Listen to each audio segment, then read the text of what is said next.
Welcome to the Wrong Kind of Music Podcast. I'm back again. Phil's with me, and we've got two guests who have never been on the podcast before. So, Aaron from Gravepath. How's it going? Formerly Gacy's Threads, and I'm sure a bunch of other bands that I can't remember. Probably too many for me to remember. Through the haze of beers. And Jake, yourself, from Dark Arts Promotions and Elder Druid. Fantastic band. I know there's a lot of fans that watch the podcast that big fans of Elder Druid like. So, we're here mainly to talk about Crypt of the Riff that you've got coming up soon. But before that, we'll briefly have a quick touch on a couple of gigs we've been to recently. I don't mind, I'll start off because I really want to give a big shout out to the Cancer Puncher gig that happened on Sunday night there in the Deer's Head. The thing was in aid of cancer charities, had Draconis, Haint, Nomadic Rituals, and one more band that is evading me right now. I can't remember. I remember standing there thinking, right, whatever happens at this gig, whenever we talk about it in the podcast. What's that? Oil Crusher. It was Oil Crusher, yeah.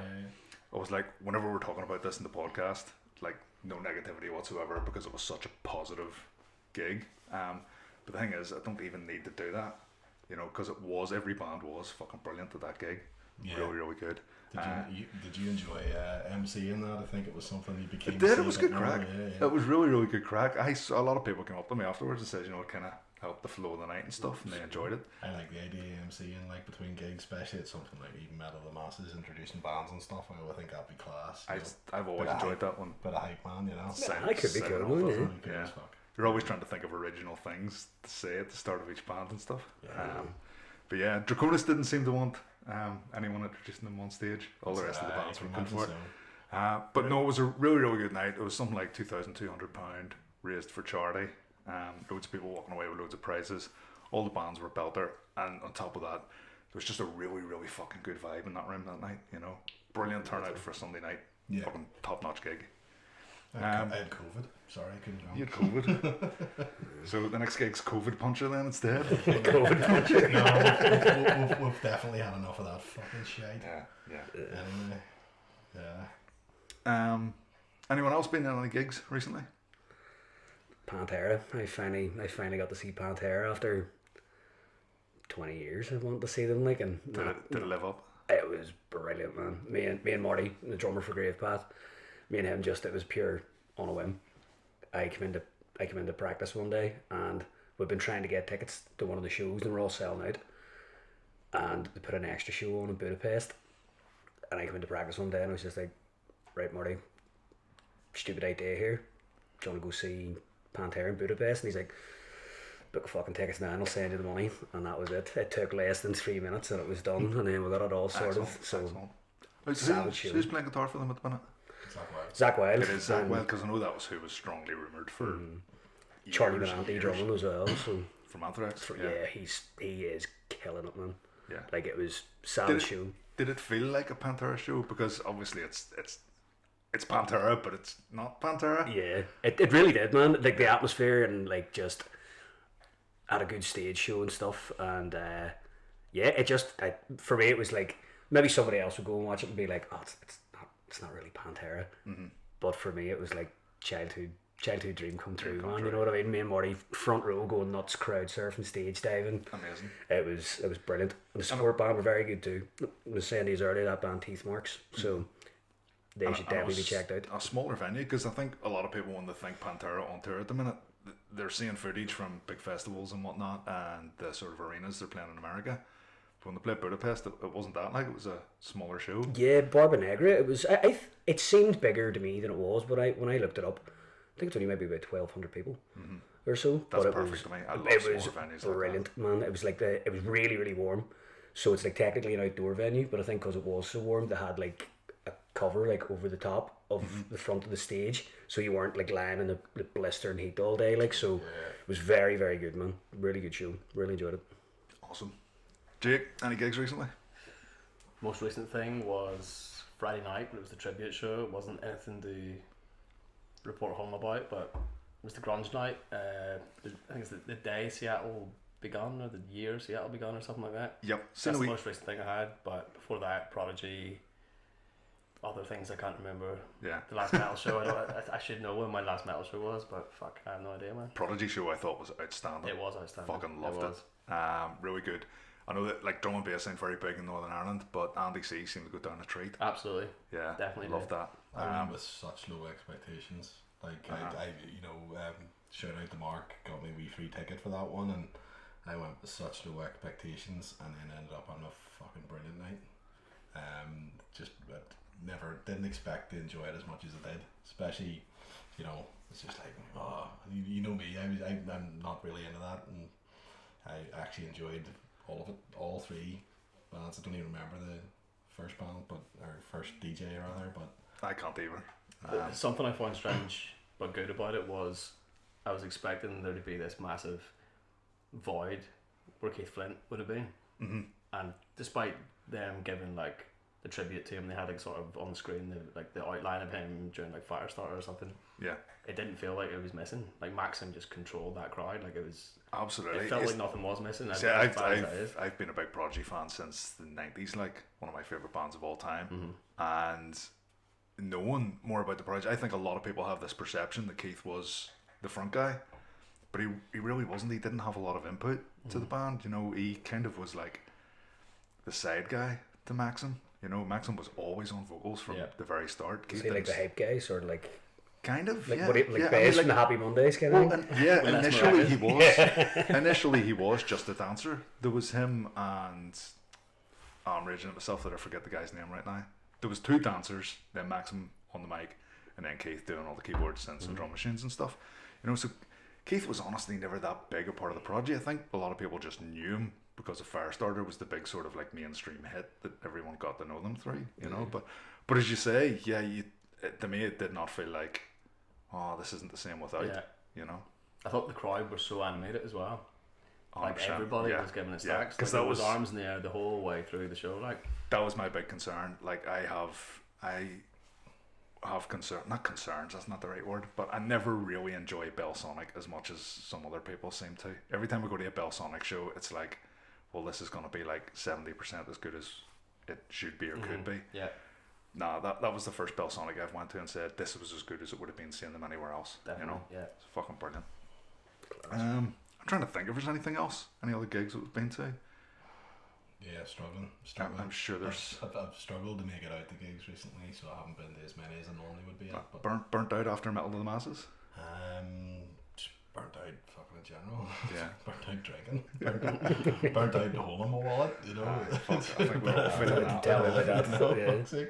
Yeah. Payday for me tomorrow. Can't wait. Yeah. Right, so there's a big one coming up, and I'm going to be completely honest, I haven't prepared myself and I can't remember the entire lineup nor the dates. So Jake, Crypt of the Riff, when is it? Who's playing? It is Friday the 4th and Saturday the 5th of August, so not this weekend but next. I'm not sure when it's going to go out, but the dates are there. 5 bands on the Friday, 5 bands on the Saturday. Same as last time, it's the first time I did the 2-day event, so this is a carbon copy of that. And I hope I can go through all these bands perfectly. Friday is Asphyxiation, Frayed Ends, Nihilith, Gravepath, and 7 Hats on Beard. Saturday is The Boat Sank, Slunk from a Tree, Zora, Elder Druid, and 10 Ton Slug. Nice. Nicely remembered. Yeah. Man, I fucking prepared. Don't you worry about that. It's the only thing I prepared for this. Almost give you a round of applause for that. That was pretty damn impressive. There wasn't even a moment's hesitation there. This is not Take 2. Like. See the lineup like for Crypt of the Riff, because whenever you started doing Crypt of the Riff, it was very much, or at least it seemed to me, to be like doom and stoner, and it was that. Yeah. Whereas it seems to be a wee bit more dynamic these days, with a bit more picking from a few more genres.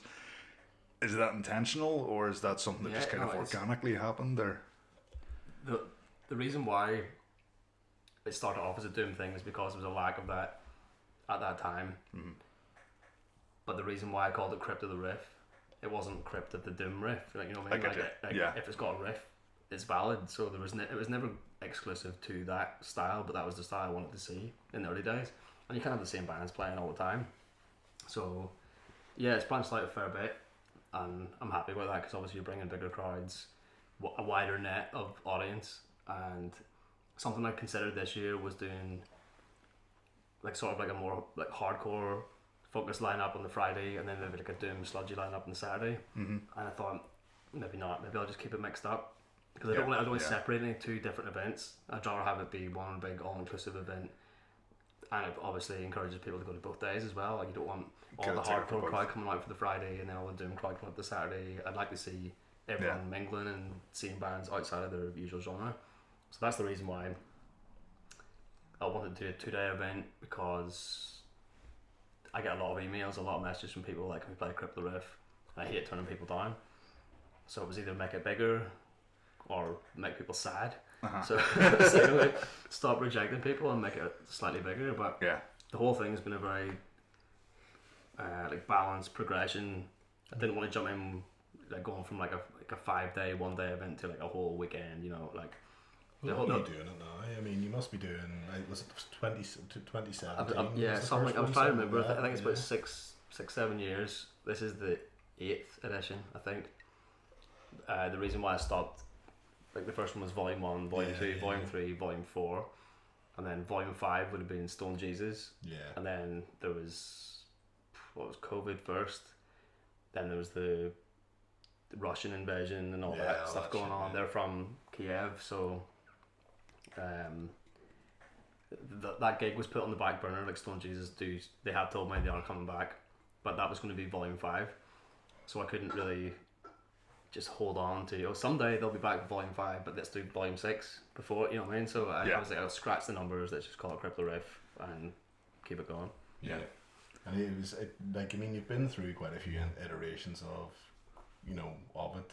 Do you remember doing the was it the showing of the documentary beforehand? Was the very first one, the Doom doc.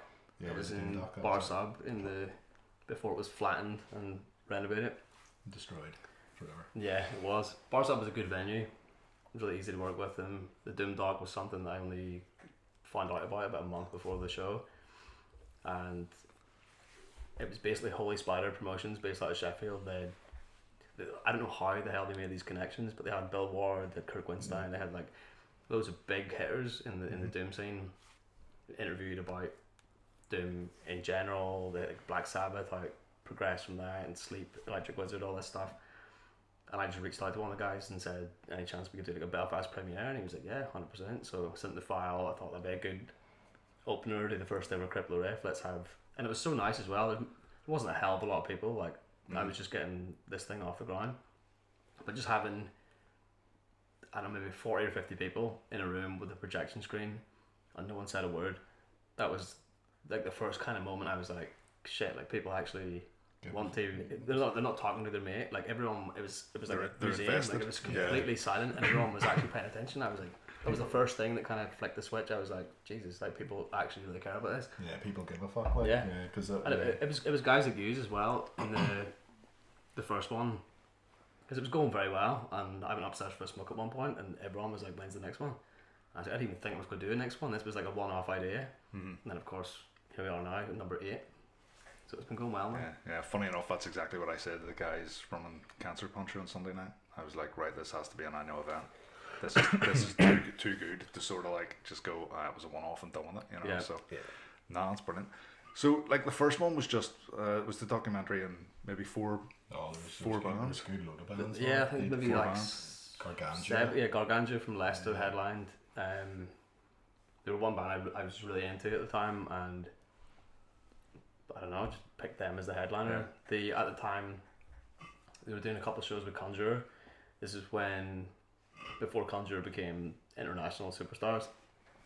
And they had a drummer called Andy Price, a bass player called Andy Price. He's went on to I think he's in another band now called The Grey, but he was playing bass for Gargantua at the time. Conjurer at the time, and it was him got me in touch with them, and it was kind of like, you know, like progressive 10-minute Doom songs, big like monolithic. It wasn't just like a quick wee 3-minute riff. It was like, let's go on a journey for 10 minutes.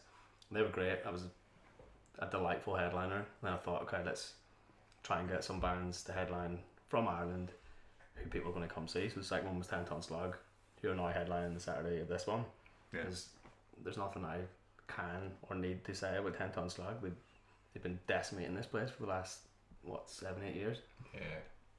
You think you'd Goatschlager in there as well? Yeah, good, very good friends of ours from Ballymena. I think they were the first ever band on Crypt. Yeah, they were. Very first band. They were. We all drank in the same bar. It was like, there's a few bars in Ballymena, obviously, but the one place was the Fair Hill, and upstairs they had like a function room which was defunct for years. I think the last time there was ever an event on was called The Last Gasp, 2005, when they brought in the smoking ban. So that's a cool name. The Last Gasp, and they had bands playing, and I honestly don't think that room was touched since then. So when we went in to do sound checks, it was like an inch of dust on the tables. So the smoking ban just literally killed it. Basically. Yeah, can't smoke, not going out. I think the only other time it was used was a band called Junkyard Theatre. A guy called Klinger who played guitar for them, and he was fairly instrumental in us, like, giving us advice when we were kids, because we were drinking in there since we were 18, obviously. We were kids, like, hanging around there. Sure. And he was sort of this old seer who would like give us knowledge in the metal scene, and like he could have been this massive superstar, but he was a homebird, and that was his whole story. Like his legacy was like, I could have done this and this and this, but I miss Ballymena too much. But he gave us all this information. That's how we met Goatschlager, and how we realised there's another band who know who Caius are from Ballymena. I remember being at the bar one day in a Sleep t-shirt, and the bass player, who I didn't know at the time, from Goatschlager, was like, "You like Sleep, man?" I was like, "Yeah, I'm shattered." And he's like, "Oh no, the band, are they?" Yeah. But yeah, they were one of the first bands I picked to play in Belfast, because they hadn't played before, and I'd sort of, from doing Elder Druid shows, we'd like made a few connections and knew how to organise gigs up there. So I wanted these guys first off the bat, like, play the first ever Crypt Riff.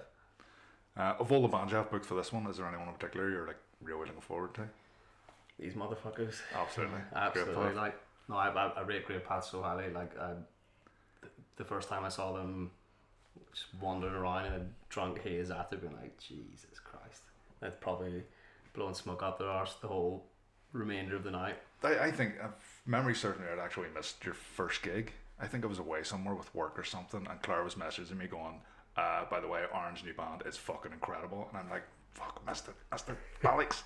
But no, I've seen these a bunch of times since there, and I think these are fucking fantastic. Like I've said on the podcast a bunch of times. One thing I'm curious about though is, and I've said this before, sometimes I hear what I want to hear. I'll listen to a band and there'll be like a wee smidge of hardcore in it, and I'll kind of lock onto that and go, they're a hardcore band, and they're not. Well, how would you describe Gravepath, like, musically?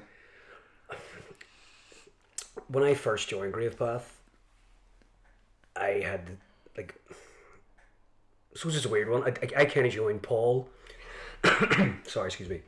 It was Paul and our original drummer Paddy and a fella Mick, and they had these kind of groovy, stonery, but slightly hardcore riffs. And I came in and we did one practice, and they were like, "Do you want to join the band?" And I was like, "Yeah." And I had kind of envisioned, like, I Hate God / Iron Monkey just getting sludgier and sludgier and sludgier, and in parts we have, but we do have that I think we do just have that wee tinge of hardcore to us as well. When you said sludge with a tinge of hardcore, my mind goes straight to Rage and Speedhorn.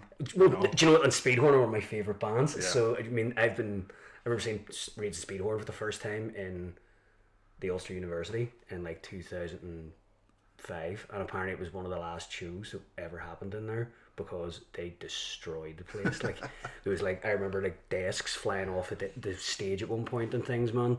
But yeah, no, definitely good. I would say that would be a big influence, at least on my vocals anyway, and riff wise. Be right, yeah. I think we definitely have that wee bit of hardcore to us, like. But I think I Hate God was the first thing came in my head when I saw you the first time, and I was actually reading about this the other day.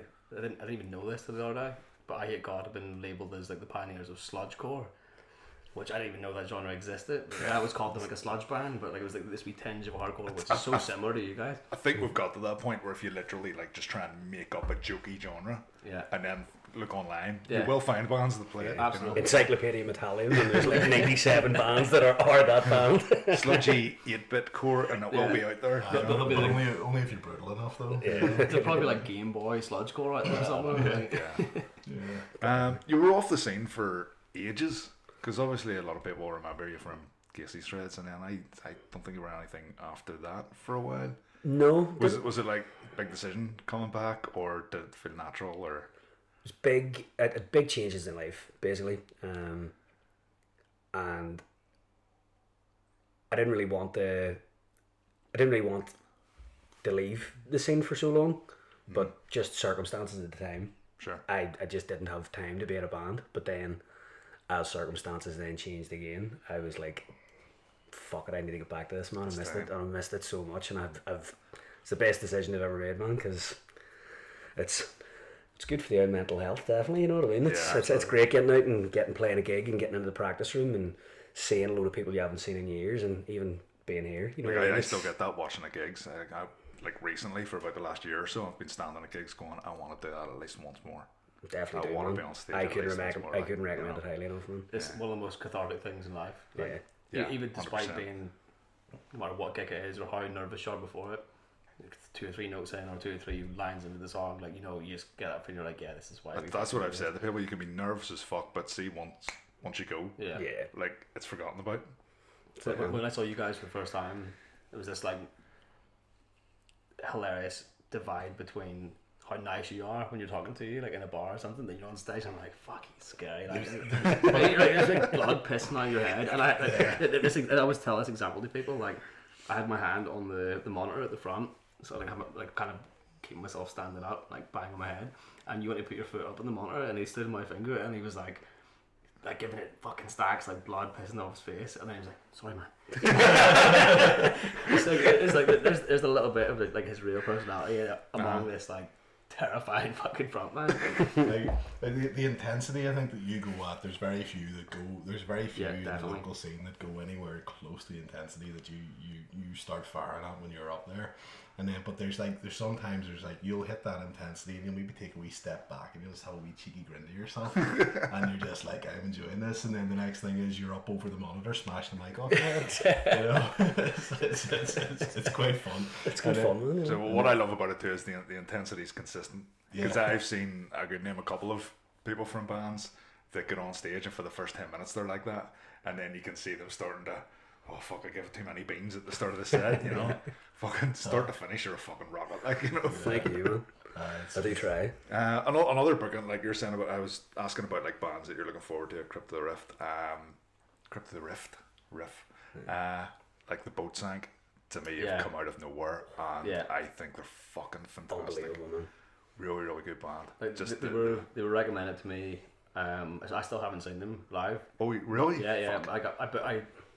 I had a few recommendations, and I listened to some of the stuff. I was like, yeah, I really like this, but do you know the one thing that sold it for me? Their bio on Facebook. Because I was like, is the boat sank something to do with Titanic? That was my thinking. And the bio is something like, yeah, we know that the fucking boat sank. Let's get over it.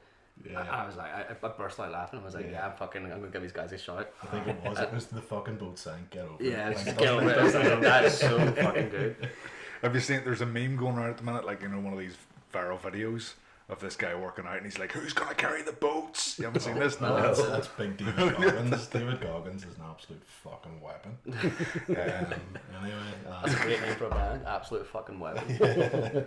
Yeah, no, he's who's gonna carry the boats and the logs and all that shit. That's the one.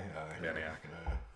Most people listening aren't going to have a clue what we're talking about right now. Friday Ends, another good booking, I think. Apart from the fact that, you know, Steve's going to be at the gig.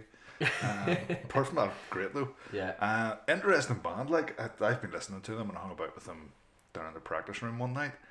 So many different styles melded in together. Like, it's interesting. You know, 1 minute you want to be throwing digs, and then the next minute you're kind of like want to go Jira tip. You know, it's kind of. Be interested to hear them, definitely. Yeah. Robbie's a good friend, and he's such a humble guitarist. Like he can fucking shred, real good. And I actually think he's playing bass in this. There was some kind of lineup reshuffling there recently, so I think you're right. I think he's. As far as I know, is it Dean? Dean can't. Yeah, Dean can't play. So Robbie's playing bass. Steve's on guitar.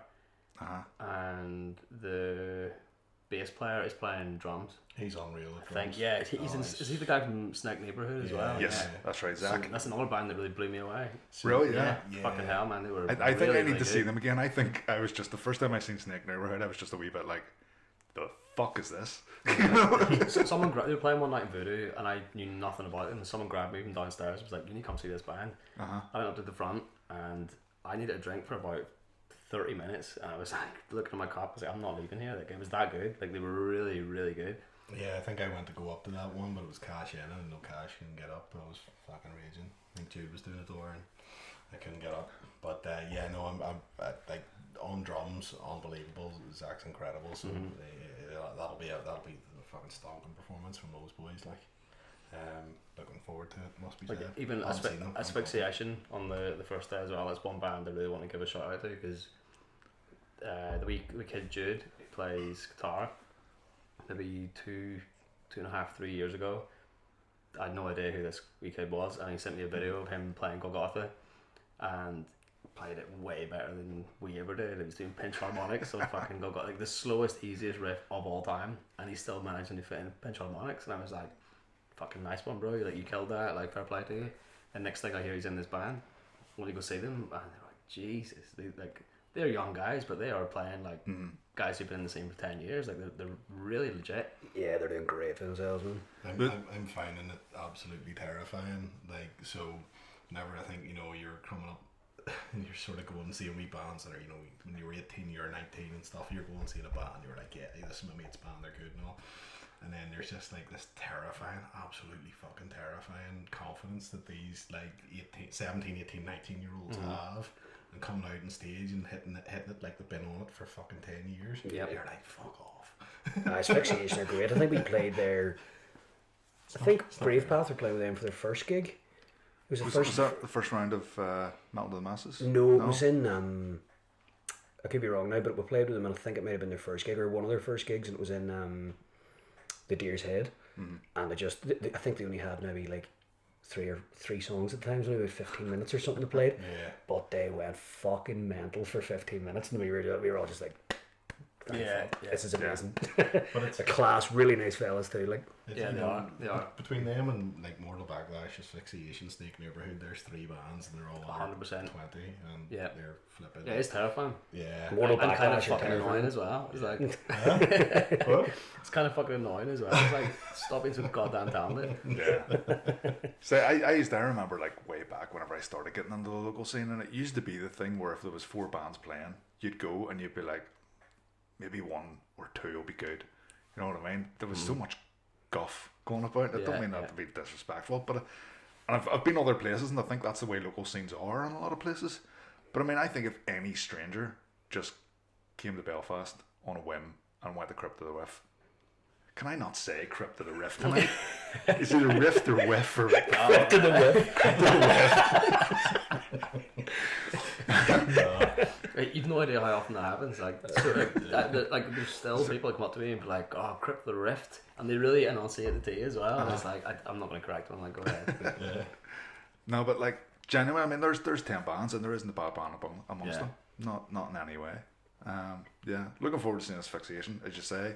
Very that good. that young youthful energy on stage is fucking brilliant to see. Because Just when you mentioned like the youthful energy thing, on the Saturday, Slung from a Tree, that's another band that annoyed me when I first saw them, because their lineup is basically the 2 guitarists are father and son, which is a really cool element as well. But the first time I'm not sure if it's the first time we played with them, but the first time I saw them, I think Aaron was like 16 or something. It was maybe in the Casbah in Dolan's or somewhere in Limerick, and he needed like a parent or guardian to be there, and his dad is the other guitarist, so it worked out great. But for someone who was, I think he was about 16 at the time, and like his vocals were so like matured, his guitar playing was incredible, the tones were insane, and that was like a very young band who totally blew me away, and they're like the soundest guys ever, like really, really nice guys. But that was another being like, when I was 16, I didn't even play guitar. Like, I didn't even think I could play guitar. It was a whole different kettle of fish. But these guys were like playing like a band that's been around for 10 years when they're 16. Like, can't even drive. And he's fucking it's playing scary riffs. Like, sometimes. it's like we're See killing it. Slung from a Tree though. Yeah. Right. See, I've heard of them, right? And is that a reference to Five Will Die? I believe so. Yeah. Who is it that's in the band? Who's the dad? Because we played with Five Will Die loads of times. I asked him this one time. What's his name? I won't remember. It doesn't matter now. But yeah, that was stuck in my head. It was like, is that a reference to Five Will Die? Yeah, it definitely is. So did they have a song or an album or something? It's a band called Five Will Die. They had an album called Slung from a Tree. Right. And that must be it. I think it's a great name, actually. Yeah. It's cracker. It actually reminds me of Eddie Izzard, of all people. Eddie Izzard used to have I know it's not even the same words, but he used to have a sketch where he talked about walking down the road with a coffin and then flinging in the tree. And I don't remember the context or anything about it, like, but yeah, fling it in a tree, slung from a tree. See the difference? Yeah. Quick question for yourself, Aaron. Yeah. Gravepath. When are we getting some recorded material?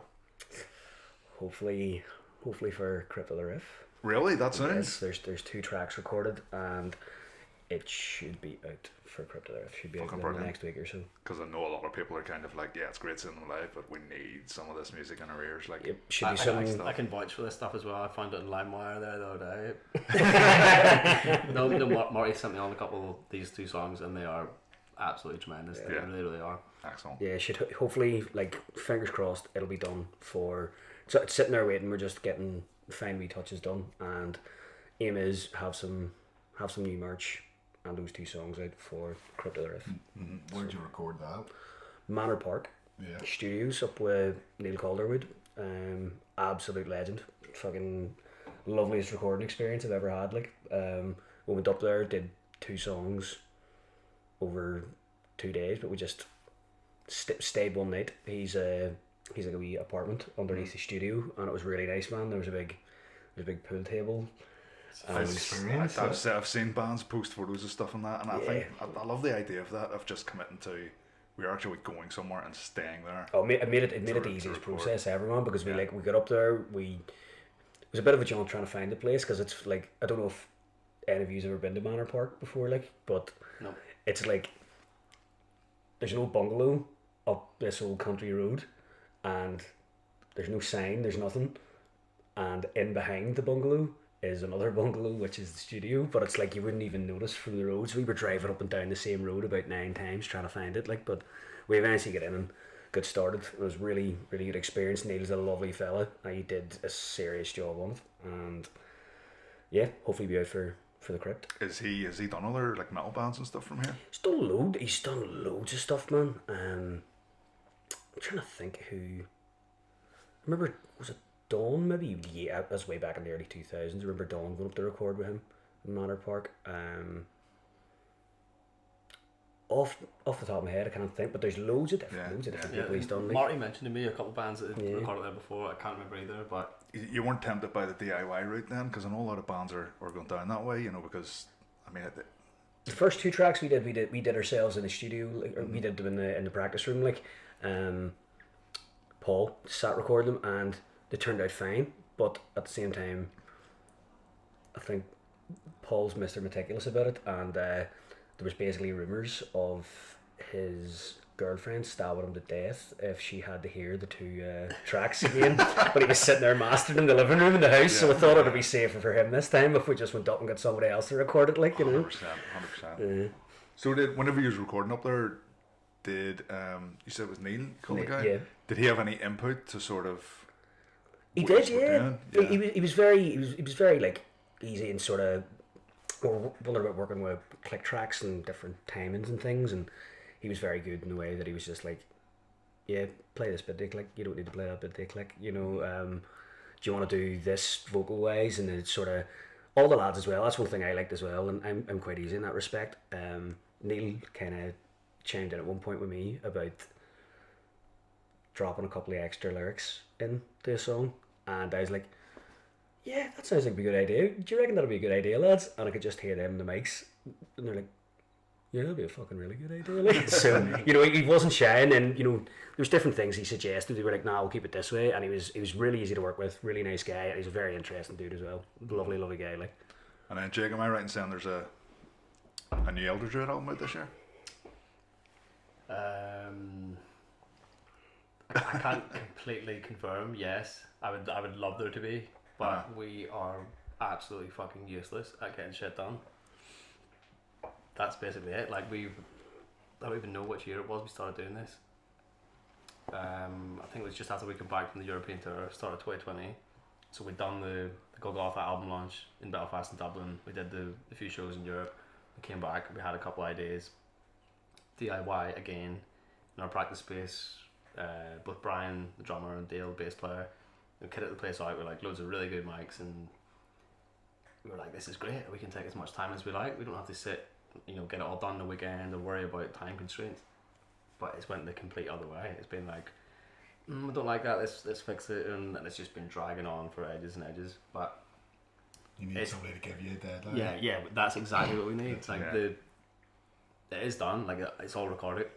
It's been mixed and mastered a few times back and forth. So we'll come back and listen to it. We have legitimate reasons for it taking ages. Mikey had a couple kids. Brian had a kid. Obviously, you can't be like forcing them to come in and record an album when their weigh-in's like 3 weeks old. So that was a big factor in it. Plus, we all work. Some guys work days, some guys work nights. Because we've got 6 bloody members now, it's like organising a small army to like find 2 hours on a Wednesday afternoon. But yeah, hopefully this year, July now? It is, yeah. July. So I'd like to think we'd get it out this year. Because you put the album artwork out, didn't you? Yeah, we put that out probably over a year ago now. So. And he's still sticking with that? Like, that's. I think so. Because we don't really know what the whole. Kind of lost track of what the concept is, because we're like passing ships all the time, and it really is hard to find time to sit down and have a proper discussion about it. But recently we've had a few listening parties, like just gone up to the rehearsal space and listened the whole thing all the way through. But I think what we have right now, what is recording wise, that's done. It's just the fact of like Dale is mixing and mastering the whole thing as well. So last time I was speaking to him was last week. Actually, no, it was after The Prodigy. Went back to his house and we were talking about it at length, and his main concern was it felt like the whole thing was too loud, like just literally just loud. The whole thing needs to like come down a bit, and that's pretty much the only kind of hurdle at the minute. Like let's get the levels right, because it was just six people. You get 2 bass, you get 2 guitar. We're all cranking it. Want to be as loud and aggressive and hard as possible, but you don't want to fucking burst someone's eardrums at the same time. It's got to be it's a waste of time. Like there is no point putting out an album that people will not enjoy listening to. Exactly. There has been albums put out by local bands where I've listened to and went, those songs are great. Start to finish, they're all great songs, but the production isn't good enough, and I am never going to listen to that again because of that. And I'm not super fussy about production. I mean, I listen to a load of sketchy DIY hardcore bands that are throwing stuff together in their basement, but there has been releases where it's just that is just not good. That's basically the only hurdle at the minute. Like, we're very happy with all the material and all the content of the songs, but let's just make sure that before we, because every interview or conversation we have with anybody, it's like, when's the album coming out, just like we're talking about now, and despite all these people rightfully asking when the fuck it is actually going to drop, I still want to make sure it's 100%. Like, I do not want to release it. If it takes me 10 years to get the album out, in 10 years I'll be happy, you know what I mean? It won't be 10 years, it will be this year, hopefully. Elder Druid's Chinese democracy. That's it. Tell me this, it used to be back whenever you were doing volume 1, volume 2, etc., you had merch. And I really liked the merch. I always thought you always had cracking good artwork on the merch. Oh, Jesus, I'm just realising it's next weekend. I meant to do this. Unless I can get some serious, if anyone knows any very, very quick t-shirt. I would say Darzo might be your man. That's a good shout. Yeah. Let's say a maybe on that one, because I completely forgot about that. No, I always enjoyed like having, like, because I think I've possibly got 4. I think I did. I think you did 4. I might not have 4 actually, but I think they were really nice having Like all the Elder Druid shirts I own, all the Crypt Riff shirts, I don't wear them. I just have them like in a separate drawer. Yeah, it's like I just that's like all having the the lineup and all. that's that. like my wee trophies of like stuff we've It's done. the history drawer, yeah. Yeah, pretty much. Like the lineup and stuff on it. It's always. So like Marty said the same thing to me about a month and a half ago. He was like, "Oh man, you're gonna get t-shirts done for this next Crypt." I was like, "Yeah, absolutely." And now I've just realised it's next weekend, so So you see there, I'll give Darzo a shot and see what he can do for me. You've a good few. Like I mean, another band. Like I think actually you've got quite a lot of pretty damn heavy hitters on that bill already, and I think Zora being on there as well. Like I mean, I don't know. I haven't seen them play. It's been a long time. Recently, it's been a long time since they played. I've seen I don't think I've ever seen Zora. Oh Zora man, they're powerful. They're So so unbelievable. good. Such a strong band. They played the first Crypt, didn't they? They did, yeah. I think they played the first one. And they, you know what? They're a band I always enjoy.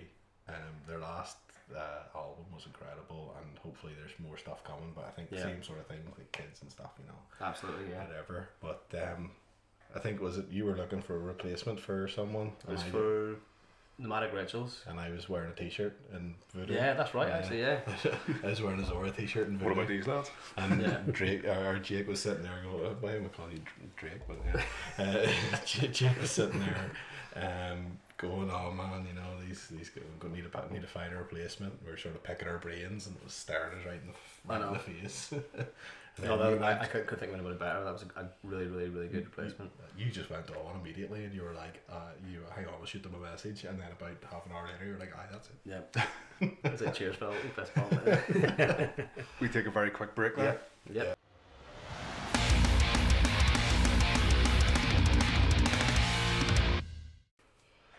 Right, so with Gravepath, you've got your first release coming out soon, Elder Druid potentially a new album this year.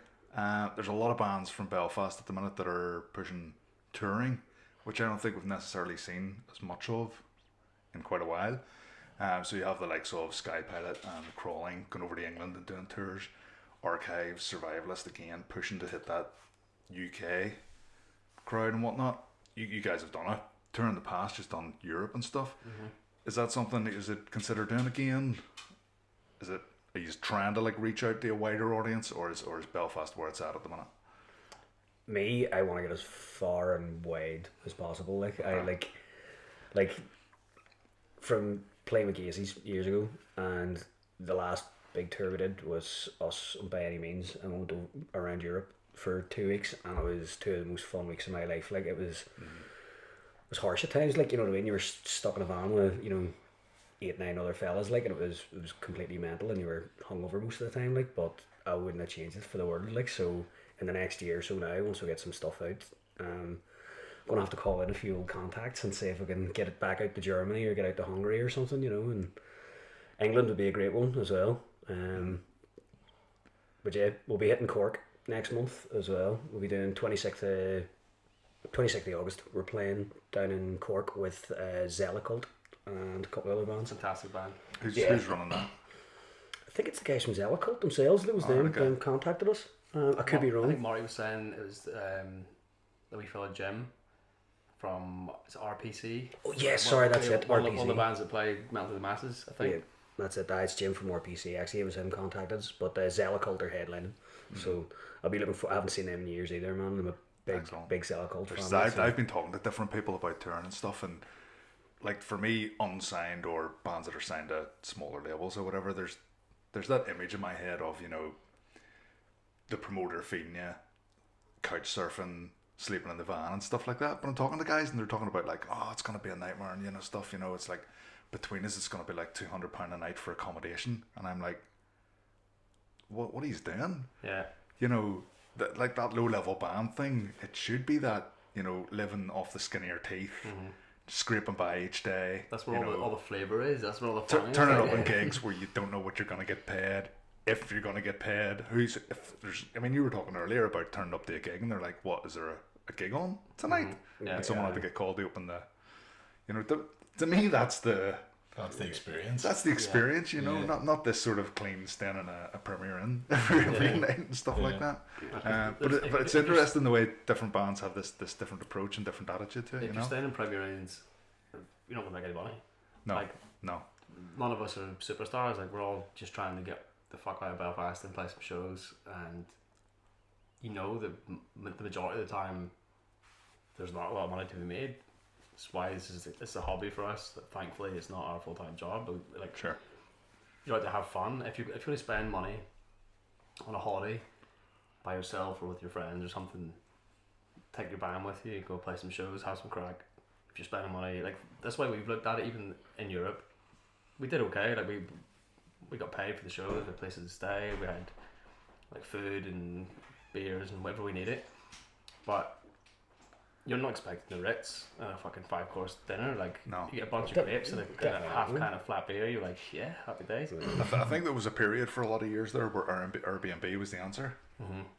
But I think Airbnb prices these days are just matching hotels. Yeah, in whatever areas. So a lot of them can be. Like, you're kind of fucked in that regard as well. Yeah.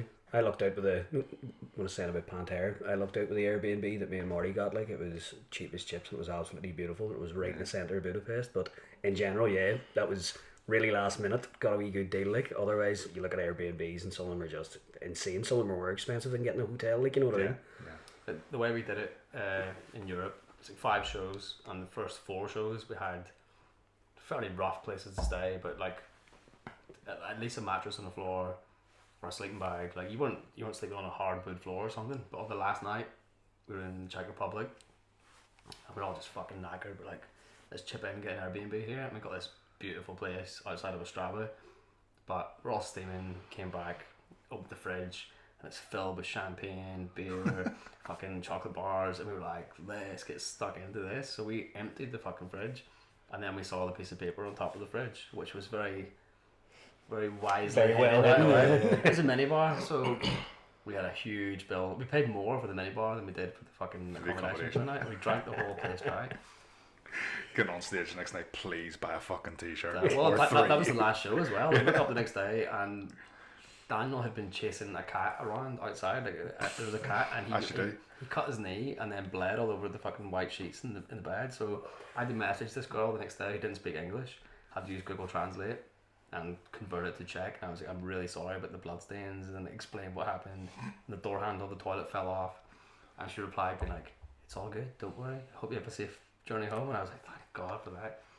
But the mini bar we had to pay, it was like coppers, like it was like Czech Corona, I think the currency was, and we're just like, what have you got? And there's like this pile of like coppers and random notes to pay for all the champagne and shit we drank the night before.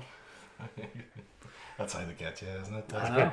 It was so accurately hidden out of the way. It was like, it wasn't like a big price list on the fridge door. It was like, I'm thirsty and it's full of lovely beers and champagne. I remember getting an Airbnb one time in Georgia, and we got out and sort of opened the fridge. The only thing in the fridge was like a 2-litre bottle of Coke, but it was like, and there was this sort of yellowy liquid in it, and we were like, what the fuck's that?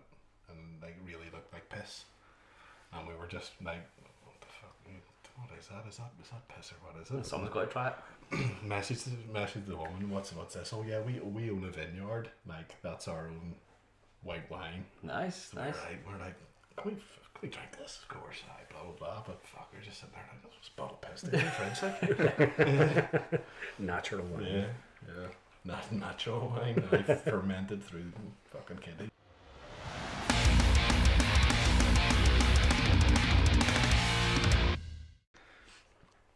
So coming back to Crypt of the Riff, I said it right that time. Yeah, Brilliant. perfect.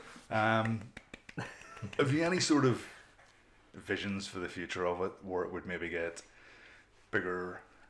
Yeah. I've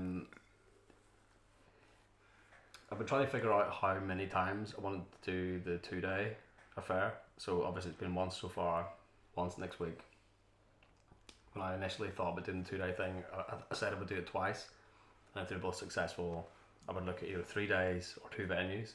So that's the next. The thing I can't stress enough is that I never wanted to go from like 5 bands in one show to like some big Desert Fest-esque thing. Like that is the idea. That's the end game for the whole thing. But it just doesn't make sense to go from small to big. So I've been trying to be very. We've seen people try it so many times, and you it gotta be so always careful fails. with it. It always fails. Yeah. You know, you gotta take it step by step. I would say Slowly get bigger and bigger. if I do Crypt Riff, And this goes for pretty much any of the shows I've been running recently. If I lose 1 penny, that's it. I stop, because then it didn't work. And So I said that when I started all this, and I stand by it. Like, even if this Crypt will riff next week, if we're 1 penny under paying all the bands and making sure everyone's happy, then I've got to stick by my word. But I'm confident enough that it's not going to happen. So everyone so far then has every single broke one, even at least. At No, least, that's brilliant. That's brilliant to hear. Like, but I would like to do something. Desert Fest was the sort of like business plan I had in my head when I first started it. yeah. Obviously, you don't go straight in with a 3-day fucking gigantic festival. Just for anyone listening that isn't aware, Desert Fest basically I don't know if you would call it I guess it is a festival in London, where they have 5 or 6 individual venues, which are like normal gig venues, but they use each venue almost as like a stage of a festival. So you could be at, for talk's sake, the Underworld, watching 2 or 3 bands, and then you walk out and your festival ticket covers you to go and see the next band in the Black Heart, or down the road in the Dev or whatever. The most recent one, the ones that have always been the sort of the core venues, the Black Heart, the Dev, the Underworld, Electric Ballroom. And then there was a venue called Dingwalls, which got rebranded as Powerhouse, and it's now a Desert Fest venue. There used to be Coco, but it burned down. There was some bullshit happened with that. But the Roundhouse is like the big venue. That's like the headline venue. I didn't realise Roundhouse was part of. In Kentish Town, it's a little bit further out of the way. It's maybe like what's a stop? 15-20 minute walk. Yeah. It's about one tube stop away, or like a 15-20 minute walk. Did you mention Coco? Yeah. Coco used to be like an old theatre. Yeah. Is that gone? I think so. Like I think it was maybe Desert Fest 2018. I saw the Obsessed in there, man. I went to Pagan Fest in there. It was my first experience listening to folk metal, and it blew my fucking mind. It's like, such a venue. It was amazing. It was like, absolutely incredible. yeah. I was on the first floor, in the middle, looking down at Wino and the Obsessed. I was like, fuck. Like, you'd expect to see Hamlet on this stage, and it's fucking Wino and the Obsessed playing. I was like, this is unbelievable. That's class. And the Roundhouse is one of those venues that's been on my list for years. I've never been to a gig. Like totally spectacular. Like, it really is one of the best venues I've ever been to. Yeah. There's a photo on Google Images that I looked up before I went the first time. I think I saw Electric Wizard. It's like not for Desert Fest, just like a standalone show, and it's just like, you know, like the semicircular stage, and they've got these big pillars that hold up the seating area above. But someone took a photo with like a wide angle lens from like way back, and you can see all the big like pillars that hold up the seating area. It's like a fucking serious venue. Like, it really is. Did you ever go to the Ambassador in Dublin? No, never. Long The gone. Ambassador, yeah, I've been to the Ambassador a few Fucking times. belter venue. Like, I really miss that. Probably one of the best like venues of that size, I would say. It's kind of like, I would say, similar to the Ulster Hall if you circleified it, if that's even a fucking word, you know. And it was class. And some of the I seen what do you call the singer from System of a Down? Serge Tankian. Yeah, seen him doing a solo material down there. Seen Korn, seen Machine Head and stuff. Fucking cracking. I saw Machine Head in there Halloween 2004.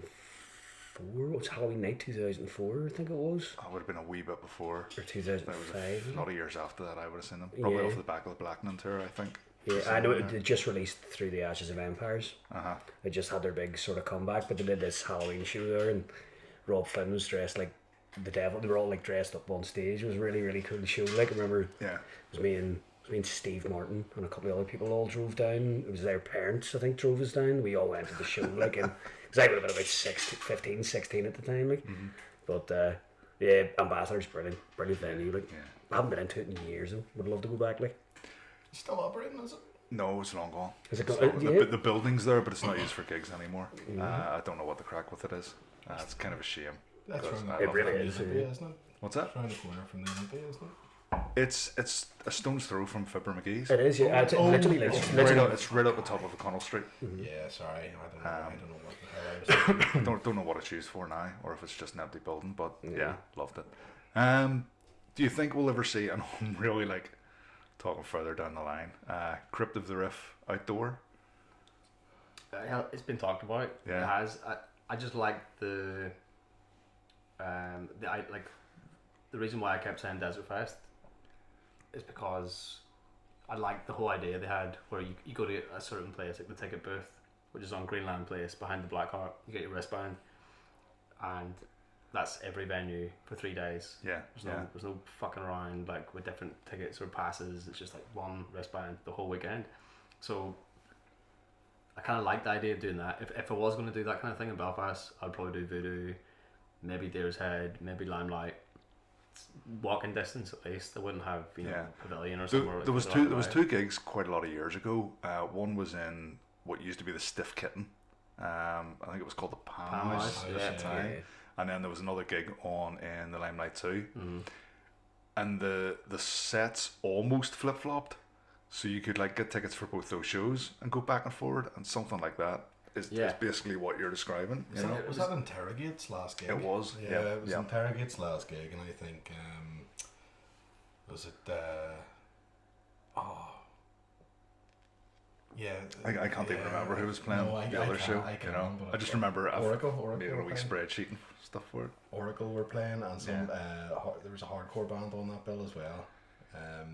Anyway, did I make this up? Did I see a gig announced in Voodoo that was like outside Voodoo, in an outdoor area? I think I seen something. Somebody was doing an acoustic set outside Voodoo at one point in time. I think so. It was maybe down like that seated smoking area bit. I think there was I seen something very recently getting announced that someone was playing on the outside of Voodoo. There's been talk about like a rooftop gigs, which is a bit of a stretch. Cause fuck, that sounds sketchy. Jesus Christ, man. There's not even stairs. There's a ladder which I didn't know existed. You know that ladder? Yeah, it's a hatch. It's a hatch with a ladder, and it's ropey as fuck getting up there. Because I know the What about that car park out the back? That would be sweet. Well, see the car park and the building beside. I'm not sure what it was before, but there's some serious space in there. But that'd be better suited to like an all-night techno rave or something. Put bands into that place. But then trying to get a license for that as well. The council would have a field day with that one, because it's not licensed as an entertainment space. They hear any. It's even a beer garden. You put music out in the beer garden. Technically, if you don't have a license, you're liable to get fucking done for it. Serious? Yep. That's hectic. Yeah. That made life very difficult when I had Bongzilla there recently, and by their name and their reputation, that was part of the rider. Like the emails I got, it was like, we need some herb like that. That's basically like this has to be done, and I was like, fuck, this could be a nightmare. Like, because they do smoke on stage, but most of the time it's in America, where maybe it's legal in that state or whatever. Mm-hmm. Thankfully they didn't do it in Voodoo, and I was stressed the fuck out, man. I was like, see if they start lighting joints on stage, like. Ministry done that? Did you see Ministry when they played the Mandela Hall? No. Oh, it was actually kind of embarrassing. Is it Jürgen? Al Jurgensen? Al Jurgensen. He kept going on and on. Right, we're not playing no more songs until I get a joint. And everyone was standing in the crowd going, mate, you can't even smoke a cigarette in here, let alone a joint. What are you on about? He's like, we're not playing no more songs till we get a joint. Oh, Jesus. And then they played another song, and then he started again, no more songs, you aren't getting no more songs till I get a joint, right? And then eventually a joint gets passed up on stage, right? He takes one draw from it and passes it to the guitarist, and then continues on. And it's like, you made a big fuss for one draw of a joint. It's like, fuck's sake. No, it's more embarrassing than anything It else. was like, it was cringe. The whole Ministry thing are was just definitely cringy. a band I've seen embarrass themselves a few times. I remember seeing Al Jurgensen passed out over his microphone, his big like handlebar microphone stand. He I don't know whether he'd been shooting up or something. I know he used to be a big heroin head in the day, but I saw him about 15 years ago, and they had to stop the show because he was passed out over his microphone stand. It was just it's just hanging there. It was just the show it was done. About 4 or 5 songs in. The horror stories I heard about Bongzilla, because they toured with Dope Throne from Canada, and it was just in the UK, and they played in the Underworld, and all the reviews of that gig were like, they were so fucking high they couldn't play their songs, and like their names are Bongzilla and Dope Throne. You can really call your band that, at least make sure you can play the fucking set. That's a basic requirement. But apparently people were like walking out and stuff, and I was like, oh Jesus, they're coming to Voodoo. I'm really fucking worried about this, but went off great. Any gigs coming up that you guys are looking forward to, apart from obviously Crypt of the Riff? I'm trying to think. I'm looking forward to getting down to Cork, man. I haven't been down to Cork in years. I'm looking forward to playing a gig. In terms of going to a show, Well, funny enough, me and my girlfriend have just booked, it was kind of on a whim, we went out for a couple of pints one night after both did a day shift in work, and she'd been talking about wanting to go see the Sisters of Mercy, but I think Big golf band, is that right? Yeah. I think the Glasgow show was sold out, but I kind of just said, well sure, we'll look up and see if there's tickets anywhere else. Looked out, there was tickets available for Bristol, so I was like, we'll go see them in Bristol, and she was like, yeah, can we do that? And I was like, well, tickets are already booked, so we're going. Like, so, you know what I mean? So, yeah, so we're going to see that. So I've been looking forward to that, especially I have a couple of mates in Bristol too. Yeah. So get to see them. But will you go see Skindred for a half-hour Raging Speedhorn support slot? To be honest, it's hard for me to get to a lot of shows because obviously I work at a bar and I mostly work at nights. Sure. But I was off that night. I've seen Skindred live a few times at festivals and things, and not a band I really listen to on CD. They're fucking brilliant live. Mate, they're good fun. They are really good live. So if I could go, I would go without a doubt, because Raging Speedhorn would be a bonus for me. Because like I said, one of my favorite sort of bands for years. Like I think it's a Friday from memory. Yeah, I think you're right. I think it's a Friday. Skindred seem to be one of those bands that a lot of people kind of turn their nose up at. But like any time I've seen it, I do listen to them. Yeah. Well, to a point, like the first maybe 3 or 4 albums, I really fucking like them. I think Benji's a great frontman. He's got a great sense of humour, just good bouncy riffs and fun music, and it's always a good time. I always have a blast when I see Skindred. So we were going to go anyway, and then when I seen Speedhorn supporting, I was like, absolutely. Yeah. No, I actually might. I didn't know Speedhorn were supporting them, so I might try and do that. It's got upgraded from Limelight 2 to Limelight 1, so there's going to be a wee bit more space to rack people. We bit extra space for the Newport helicopter. Absolutely. Yeah. Sports. I might be interested in seeing Fear Factory though as well with a new singer. I've seen some live footage and he seems decent with them. Like he seems to be.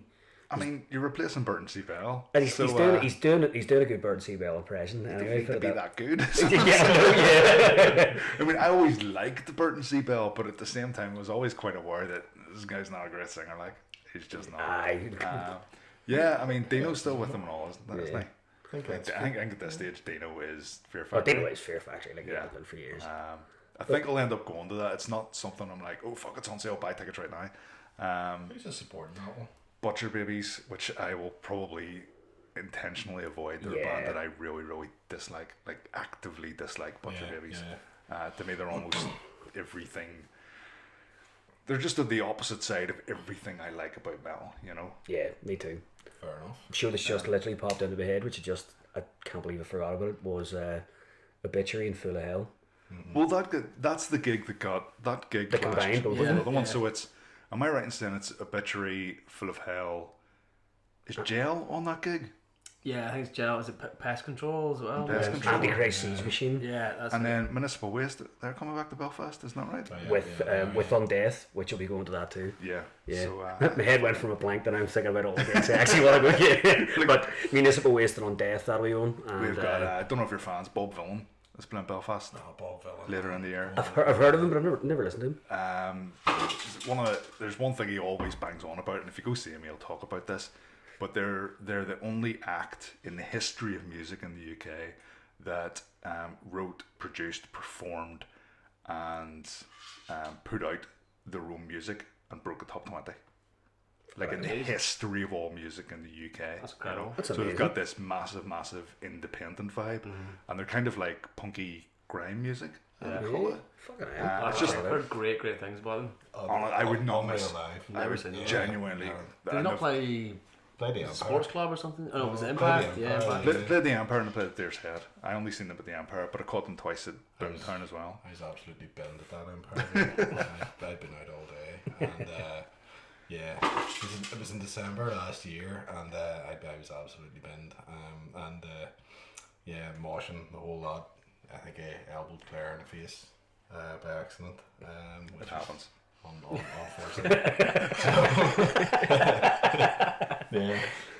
Well, sure, I hit you in the face at Kubla Khan. You did indeed. Yeah. Oh Jesus, that was intense. That was fucking intense. Oh, if we're talking about gigs, that's actually I started the gig. How did we miss that one? I didn't miss that yeah. one. That was a great show. Like I've heard so much about Kubla Khan over the years, and I was like, I'm not fucking missing this. Yeah. And I actually got a free ticket, so straight down. And It's one of the most primitive, violent fucking... Oh, it was fucking violent, man. Yeah, Like, it was one of the most primitive, violent fucking... I've never seen so many people taking little rest breaks, like, you know, like the pillar and Limelight. It was like a great, you know, like a, reminds me of like the game, The Getaway. It was on PS2. But to heal yourself, you had to like lean against something. So there's like 4 or 5 guys standing there, I guess, like just leaning against this fucking pillar. My watch detected a workout for half an hour. Seriously? Like, no joke, I actually did. It was like, you burned 350 calories, not much, but... Survivalists had a hell of a reception that night as well. I think it's one of the best sets I've seen them play. They absolutely killed it. Really good. The only thing, my only beef with that gig was it really felt like when we were watching TWKOM, it was a hardcore band playing to a metal crowd. Yeah, I just wish, see if you had the same amount of people with the same amount of space, but it was the same amount of people with a bit more space, like if it was in Limelight 2 or whatever. 10 times the one to spin kicks. And you could have had a bit of that, a bit of hardcore motion and stuff. It was very compact when you're in there. Like it was just push pit, shove each other about and you seem. Fuck's sake, Jetson. The cat's racking the show, by the way. Yeah, I mean, I've lost my train of thought there. Yeah, I mean, there was people there. There was guys from Embrace Execution and No Great Loss and stuff, and you could see the visible frustration of, I want to go fucking nuts, but this isn't the crowd for it, you know. You couldn't have thrown a win, though. You couldn't have. There was no room. One thing I found about it was everybody's energy levels were at different heights. So you would get like a group of the crowd would be like, right, I'm full of beans now, let's start throwing guys around. And the rest of the crowd would be like, oh no, we're knackered. Yeah. And then they would get their energy back, and it just kept swapping. You would get like at least portions of the crowd that were like had different energy levels. I was just fucking busted the whole time. I was like ragdolled in there. There was the Lorna Shore gig. Were there views at that? Down at Lorna No, Shore? I wasn't at it, no. I wouldn't have minded going, but I ended up working, unfortunately. They're not a band I'm particularly into, but they're a band I was keen to experience live. I just wanted to see how good is this on stage in front of it, especially in a venue the size of Limelight. Yeah, I wanted to see your man. Wanted to hear what your man Will Ramos' voice was actually like live. And it's just as good as you hear. Yeah. You know? RC was at it, you know. Brian, he was raving about it to me as well. But see those 2 gigs in particular, it's made me realise I think there's a metal scene in Belfast that isn't getting tapped into. Because I wouldn't have thought, I think Spirit Box as well. That too. I forgot about that one. Yeah. Sold out. Sold out, yeah. I think there's a load of young metalheads into modern metal, and there's not enough happening for them. I think if you put on the right bands in Belfast, I think you're definitely right, man. You could get a lot more. It's the exact kind of niche that I thought about when at the start of Crypt. It was like there seems to be, like for me, like coming through school and university and stuff, and I met all these people because it started off as like a weed smoking thing. It was like stoners used to be into like Hendrix and, you know, classic rock and stuff, and then I started meeting people who were like, yo, have you heard of fucking doom metal before? And everyone, you know, like a bong in the name or weed in the name and stuff, and it just became this giant fucking thing, and I was like, there's no one doing this in Belfast, and that was that niche. Yeah. But I completely agree, like that kind of modern metal thing, like what was it, Loathe was supporting Spirit Box, like there's definitely a market for that. Like, no, I wasn't. I was working, unfortunately. Yeah, I think someone's missing the trick. They really fucking are, and I think if you pick the right bands, like I remember a time a while back when I started to listen to the likes of Parkway Drive. I remember thinking, if you bring these guys to Belfast, no one's going to know who they are. I always had a perception of Belfast being not quite on the mark when it comes to modern metal. Didn't Parkway play Spring and Airbreak?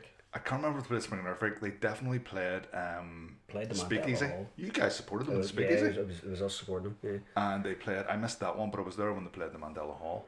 But I think they could easily come back and fill the Ulster Hall now. Without a fucking doubt. Have you seen the fucking footage from Hellfest of them playing? Yeah. It's like I'm not a huge fan of them. Like, or the more recent stuff, like their earlier albums, I absolutely love. But I was watching the footage from Hellfest, and that was just mental. The stage show they have, the amount of money they've poured into it, like. You're right. Even what I'm saying, Ulster Hall is probably too small for them. They could do Belsonic. Like you could stick them on a Belsonic gig, and I reckon if you got the crowd, they would fucking flatten the place. Yeah, like that's you know what probably I mean? a better shout. Yeah, Belsonic or Customized Square or something like that. I first caught them in 2015 in Germany at a festival, and whenever I watched them, I just went, I'm watching a headline show here at 3 o'clock in the day. Yeah, without a doubt. Because and then have you watched any of the documentaries they've done? I've watched the one. I watched the last. Was it the last one they did? Was about them, and it all kind of like culminated with them headline and whacking, and it was them like getting the stage all built and stuff. Like I watched that because it was like, how the fuck do they afford that stage show? And it's like, nah, they were just really smart with their fucking money, and they put every penny back in. Yeah, every really interestingly. Because we you came around my house to watch that actually. Can't even remember what it was called, but back in a second. Yeah. Talk amongst yourselves. No, because it was because they had an earlier one as well. That was the one that was all like the footage of them just sort of. But it was like when it was back when they were really slumming it. Yeah. Like they're playing this place in like India and stuff, and like this guy, there's like a sheet over a hole in the middle of this venue, and the guy's jumping up and down on it. And he's like, "Yeah, that'll do for holding the crowd." 100 people. Shoot over the hole. Shoot over the hole. That does not sound wise at all. And then they're going playing this venue in like Mexico City somewhere, and like the guys like 16 million people. Yeah, it's like this venue in Mexico City, and guys like, yeah, just get in there, do your gig, get out, and then just get in your car and go. You don't want to be hanging about here. Fuck that, man. But like it very interesting. Yeah, really are. No, that documentary about how they built that whole stage set and stuff and managed to afford it is insane. Like. But a good time. But yeah, there's them, and then I suppose like here's another big gig coming up. Actually, the Crawlin's album release, which I'm really looking forward to as well. So, you know, that's there's a couple of big events here. I mean, Crypt of the Riff, the Grand Declaration of War with the Crawlin, Stranglewire, you know. Fantastic lineup for that. Yeah. And Mandela as well. Mandela, huge. I'm really interested to see how that comes off. That show, actually, we have a podcast coming up very soon, probably in the next couple of days, depending on when this one goes live. But we're going to get James Loveday and Andy from the Call on the podcast. Excellent. Oh, brilliant. So we'll get a good chat with them. And one thing I was going to, probably should have mentioned this earlier, but see within, as far as Crypt of the Riff goes, how important do you guys feel pre-sale tickets are? I mean, does that...